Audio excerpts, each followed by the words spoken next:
Hello everyone, आप सभी का फिर से स्वागत है। ये घटना चक्र पॉलिटी का डिस्कशन है। आज से हम लोग पॉलिटी को स्टार्ट कर रहे हैं। भारतीय राज व्यवस्था एवं शासन को हम लोग डिस्कस करेंगे। तो इसमें सबसे पहले भारत का जो संवैधानिक विकास है इसके बारे में डिस्कस करेंगे। तो देखिए, भारत का जो संवैधानिक विकास है इसको दो भागों में डिवाइड करके डिस्कस किया जाएगा। ईस्ट इंडिया कंपनी के शासन के लिए पारित ब्रिटिश संसदीय अधिनियम, जिसका समय है 1773 से 1853, और दूसरा है ब्रिटिश ताज के शासनाधीन पारित अधिनियम 1858 से 1947।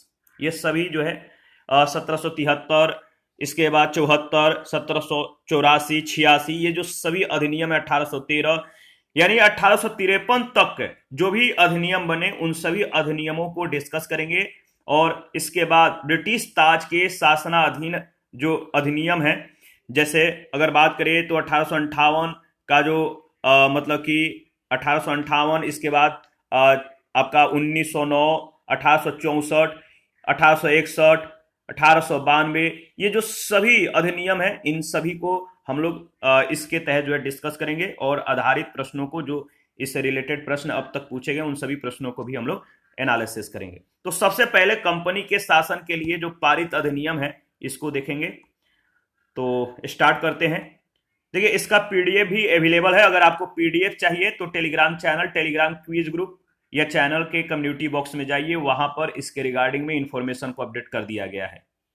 तो अब स्टार्ट करते हैं। ब्रिटिश संसद के 1773 के रेगुलेटिंग एक्ट के द्वारा बंगाल के गवर्नर को अब जो है बंगाल का गवर्नर जनरल पद दे दिया गया और उसकी सहायता के लिए, हेल्प के लिए 4 सदस्यीय कार्यकारी परिषद का भी गठन किया गया। 4 मेंबर वाला कार्यकारी परिषद का गठन किया गया, जिसका कार्यकाल 5 वर्ष रखा गया। इस एक्ट के अनुसार अगर बात करें तो इस एक्ट के अनुसार वारेन हेस्टिंग्स, याद रखिएगा, वारेन हेस्टिंग्स बंगाल का प्रथम गवर्नर जनरल बना तथा फ्रांसिस क्लेवेरिंग, मानसन और बारवेल काउंसिल के सदस्य नियुक्त हुए। यानी इसकी गवर्नर जनरल के हेल्प के लिए जो 4 सदस्यीय कार्यकारी परिषद का गठन किया गया था, उसमें जो 4 मेंबर थे, कौन कौन थे, काफी इंपॉर्टेंट है, याद रखिएगा, फ्रांसिस क्लेवेरिंग, मानसन और बारवेल।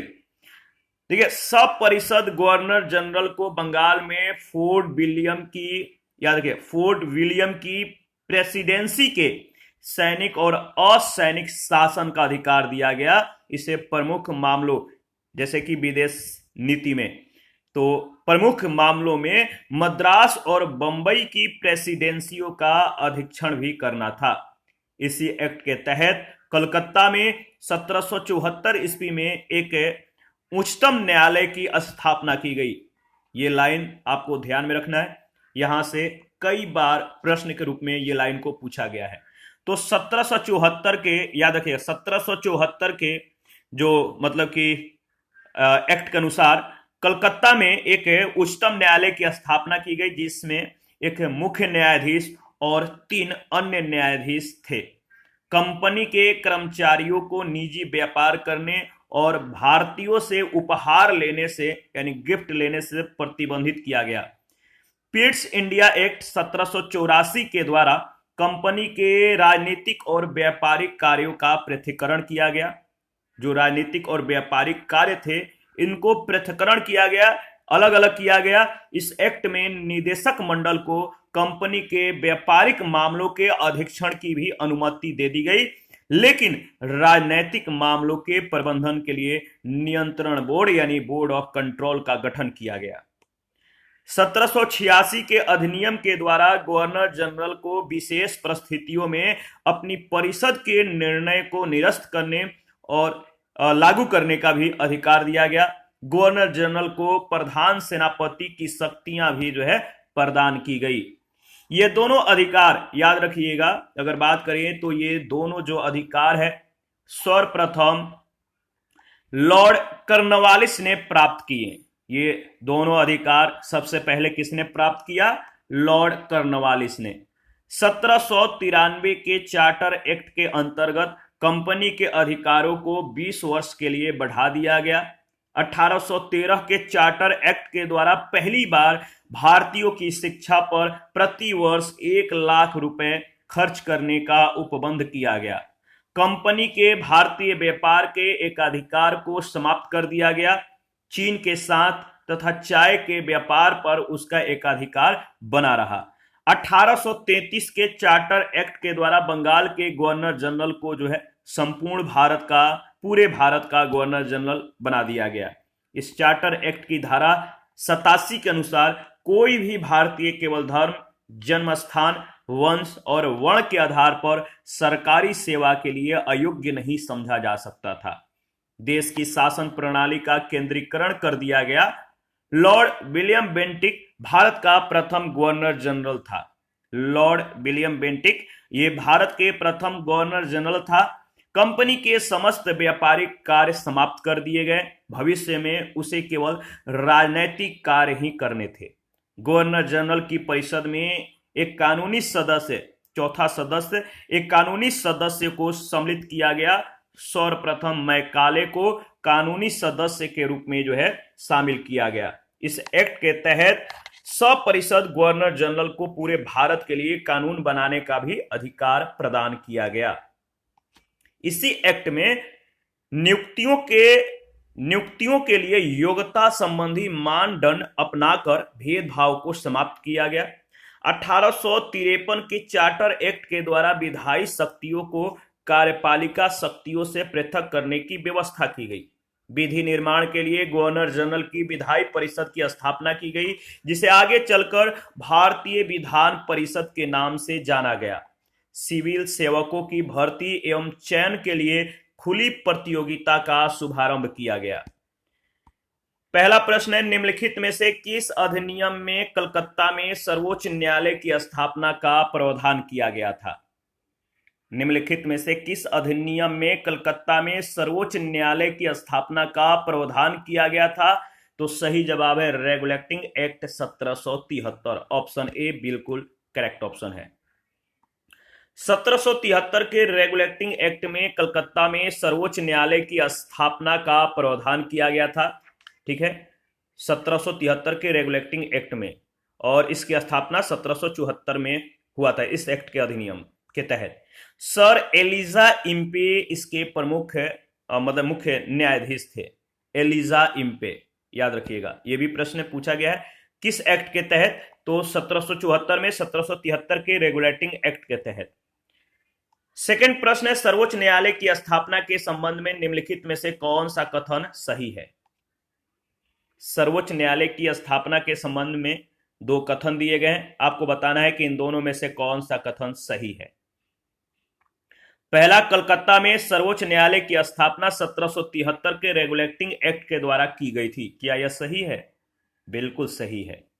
लेमेस्टर इस न्यायालय के प्रथम मुख्य न्यायाधीश थे, तो ये गलत है। एलिजा इम्पे इसके प्रथम मुख्य, मतलब कि कह सकते हैं कि प्रथम मुख्य न्यायाधीश थे एलिजा इम्पे। तो पहला स्टेटमेंट सही है, दूसरा स्टेटमेंट गलत है।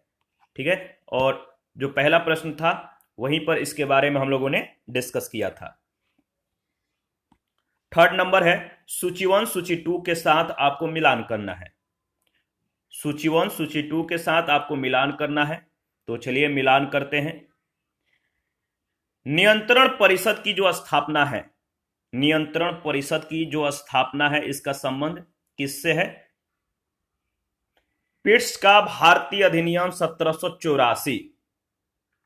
सर्वोच्च न्यायालय की जो स्थापना है, सर्वोच्च न्यायालय नियामक अधिनियम 1773। इंग्लिश मिशनरियों को भारत में कार्य करने की जो अनुमति है, इसका जो संबंध है बताइए किससे है? तो चार्टर अधिनियम 1813। गवर्नर जनरल की परिषद में कानूनी सदस्य की नियुक्ति के लिए जो इसका जो संबंध है किस अधिनियम के तहत? तो याद रखिएगा चार्टर अधिनियम 1833 के तहत। सही जवाब हो जाएगा आपका ऑप्शन बी। दोबारा से इसको रिवाइज करेंगे। नियामक अधिनियम 1773, सर्वोच्च न्यायालय की स्थापना। पिट्स का भारतीय अधिनियम 1784, नियंत्रण परिषद की स्थापना। चार्टर अधिनियम 1813 इंग्लिश मिशनरियों को भारत में कार्य करने की अनुमति तथा चार्टर अधिनियम 1833 गवर्नर जनरल की परिषद में कानूनी सदस्य की नियुक्ति से संबंधित है। आगे बढ़ते हैं प्रश्न संख्या 4। निम्नलिखित में से किन से भारत में अंग्रेजी शिक्षा की नींव पड़ी? निम्नलिखित में से किससे या किन से भारत में अंग्रेजी शिक्षा की नींव पड़ी? तो देखिए इसका सही जवाब हो जाएगा 1813 का charter act, general committee of public instruction 1823 और प्राच्यविद एवं आंग्लविद विवाद यानी डी ऑप्शन। ये अगर बात करें तो ईस्ट इंडिया कंपनी ने ओरिएंटल शिक्षा की प्रचलित प्रणाली को हतोत्साहित किया और पश्चिमी शिक्षा तथा अंग्रेजी भाषा को बढ़ावा दिया। 1813 के चार्टर अधिनियम में भारत में शिक्षा के प्रसार के लिए प्रति वर्ष जो है 1 लाख रुपए खर्च करने का प्रावधान किया गया। 1823 ईस्वी में general committee of public instruction का गठन किया गया, जिसकी मुख्य जिम्मेदारी शिक्षा के लिए 1 लाख रुपए के अनुदान की थी, ग्रांट थी। समिति में 10 यूरोपीय सदस्य थे, जिसमें आंग्ल एवं प्राच्य दोनों शिक्षा माध्यमों के समर्थक शामिल थे। आंग्ल शिक्षा के समर्थकों के नेता ट्रेविलियन थे, जबकि H.T. प्रिंसेप प्राच्य शिक्षा के समर्थकों के नेतृत्व करता थे। इसके बाद governor general Lord William Bentinck के शासनकाल में 7 मार्च 1835 को लॉर्ड मैकाले के प्रस्ताव को स्वीकृत कर भारत में अंग्रेजी शिक्षा को यानी अंग्रेजी को उच्च शिक्षा का माध्यम मान लिया गया। 5 नंबर है, किस अधिनियम के द्वारा ब्रिटिश संसद ने चाय और चीन के साथ व्यापार को छोड़कर ईस्ट इंडिया कंपनी के भारत के साथ व्यापारिक एकाधिकार को समाप्त कर दिया था? किस अधिनियम के द्वारा ब्रिटिश संसद ने चाय और चीन के साथ व्यापार को छोड़कर ईस्ट इंडिया कंपनी के भारत के साथ व्यापारिक एकाधिकार को समाप्त कर दिया था? तो इसका सही जवाब हो जाएगा, इसका सही जवाब है 1813 का चार्टर अधिनियम, ऑप्शन ए बिल्कुल करेक्ट ऑप्शन है। 1813 के चार्टर अधिनियम के माध्यम से ब्रिटिश संसद ने चाय और चीन के साथ व्यापार को छोड़कर ईस्ट इंडिया कंपनी के भारत के साथ व्यापारिक एकाधिकार को समाप्त कर दिया था, जबकि 1833 के चार्टर अधिनियम के द्वारा कंपनी के समस्त व्यापारिक कार्य समाप्त कर दिए गए। भविष्य में कंपनी को केवल राजनैतिक कार्य ही करने थे। 6 नंबर है, ब्रिटिश संसद के किस अधिनियम ने भारत में व्यापार पर ईस्ट इंडिया कंपनी के एकाधिकार को समाप्त किया? ब्रिटिश संसद के किस अधिनियम ने भारत में व्यापार पर ईस्ट इंडिया कंपनी के एकाधिकार को समाप्त किया? सही जवाब है 1813 का चार्टर एक्ट, सी ऑप्शन। इसके बाद है 7 नंबर, चार्टर एक्ट 1813 के संबंध में निम्नलिखित कथनों पर विचार कीजिए। चार्टर एक्ट 1813 के संबंध में निम्नलिखित कथनों पर विचार कीजिए। ठीक है, 3 कथन है, कौन सा कथन सही है आपको बताना है। पहला है, इसने भारत में ईस्ट इंडिया कंपनी के व्यापार एकाधिपत्य को चाय का व्यापार और चीन के साथ व्यापार को छोड़कर समाप्त कर दिया। ये वाला बिल्कुल सही स्टेटमेंट है। दूसरा, इसने कंपनी के द्वारा अधिकार में लिए गए भारतीय राज क्षेत्रों पर ब्रिटिश राज यानी क्राउन की संप्रभुता को सुदृढ़ कर दिया। ये भी सही है। तीसरा है, भारत का राजस्व अब जो है ब्रिटिश संसद के नियंत्रण में आ गया था। ये सही नहीं है, तो ऑप्शन ए बिल्कुल से पहला दूसरा स्टेटमेंट सही है। चार्टर एक्ट 1813 के द्वारा ब्रिटिश ईस्ट इंडिया कंपनी का व्यापारिक एकाधिकार चीन और चाय के व्यापार पर एकाधिकार बना रहा, इसको समाप्त कर दिया गया। ठीक है, चीन और चाय के व्यापार को छोड़कर। साथ ही इस एक्ट के माध्यम से कंपनी के द्वारा अधिकृत भारतीय राज क्षेत्रों पर ब्रिटिश क्राउन की संप्रभुता को सुदृढ़ भी किया गया। इस एक्ट से हालांकि कंपनी को आगे 20 वर्षों के लिए इन क्षेत्रों का अधिकार और राजस्व सौंपा गया। यह ब्रिटिश क्राउन की संप्रभुता के प्रतिकूल नहीं होना था। इस प्रकार प्रश्नगत कथन पहला दूसरा सही है। कथन तीसरा सही नहीं है, क्योंकि भारत का राजस्व 1858 ईस्वी के अधिनियम के द्वारा ब्रिटिश संसद के सीधे नियंत्रण में लाया गया, जब ब्रिटिश कैबिनेट मंत्री के अधीन सेक्रेटरी ऑफ स्टेट का पद बना तथा विशेषकर राजस्व प्रशासन में उसकी सहायता के लिए काउंसिल ऑफ इंडिया का गठन किया गया। प्रश्न संख्या 8 है, किस अधिनियम ने भारतवासियों को अपने देश के प्रशासन में कुछ हिस्सा लेना संभव बनाया? किस अधिनियम ने भारतवासियों को अपने देश के प्रशासन में कुछ हिस्सा लेना संभव बनाया? तो चार्टर एक्ट 1833 के तहत।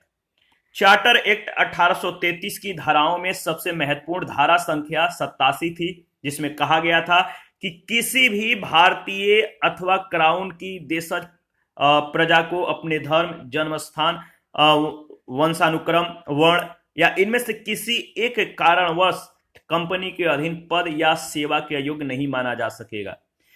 कालांतर में राजनीतिक आंदोलन में 1833 एक्ट की यह धारा प्रशासन में भागीदारी के लिए मुख्य आधार बनी।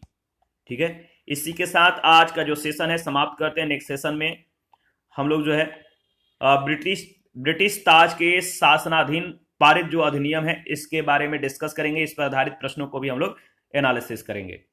तो आप लोग जो है चैनल को ज्वाइन और सब्सक्राइब करके हमें प्लीज सपोर्ट कीजिए। आप लोगों का सपोर्ट हमारे लिए काफी महत्वपूर्ण है। और जिन लोगों ने Telegram channel, Telegram quiz group, Facebook page, Instagram को ज्वाइन नहीं किया है, वीडियो के डिस्क्रिप्शन बॉक्स में उसका लिंक है, ज्वाइन कीजिए और प्लीज सपोर्ट कीजिए। थैंक यू, मिलते हैं नेक्स्ट सेशन में।